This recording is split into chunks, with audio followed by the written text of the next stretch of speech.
துன்னூனில் மிஸ்ரி என்று சொல்லப்படக்கூடிய ஒரு சாலிகான நல்லடியார். இவர்கள் எப்பொழுதுமே தன்னை தாழ்வாக ஒரு சாதாரணமான எளிமையான உடை அணிந்து செல்வது இவருடைய வழக்கம். ஒரு கப்பலிலே பயணித்து கொண்டிருக்கிறார்கள்.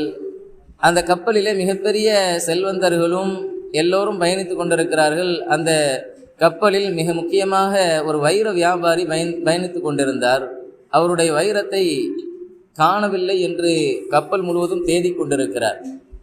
அந்த மக்கள், அந்த பிரயாணத்தில் இருந்த மக்கள் எல்லாம் இந்த துன்னூனில் மிஸ்ரி ரஹ்மத்துல்லாஹி அலைஹி அவர்கள் ஏழ்மையான தோற்றத்தில் இருந்த காரணத்தினால் அவர்களை சந்தேகம் கொண்டார்கள். எல்லோருமே அந்த சந்தேக பார்வையை பார்த்ததினால் அல்லாஹ்விடத்தில் அவர்கள் துஆ செய்தார்கள், யா அல்லாஹ், இந்த இக்கட்டான சூழ்நிலையை விட்டு என்னை நீ காப்பாற்று. இவர்களுடைய பார்வை சந்தேக பார்வையாக இருக்கிறது.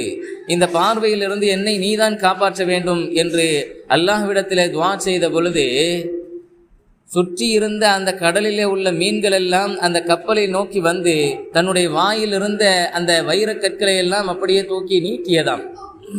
அதிலே அந்த வைர வியாபாரி தனக்குரிய அந்த கல்லை எடுத்துக்கொண்டாராம். பிறகு அவர்களுக்கு நன்றி செலுத்தியதாக வரலாறு பேசுகிறது.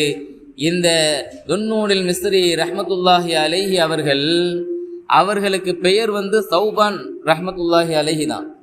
இந்த சம்பவத்திற்கு பிறகுதான் துன்னூனில் மிஸ்ரி என்ற பட்டத்தை அவர்கள் பெறுகிறார்கள். துன்னூன் அப்படிங்கிறது ஹஸரத் யூனுஸ் அலைஹிஸ்ஸலாத்து வஸ்ஸலாம் அன்னவர்கள் மீன் வயிற்றிலே சென்றதினால் அவர்களுக்கும் அந்த பெயர் உண்டு. துன்னூன், மீனை உடையவர், மீனை சார்ந்தவர் அப்படிங்கிற அந்த பெயர்.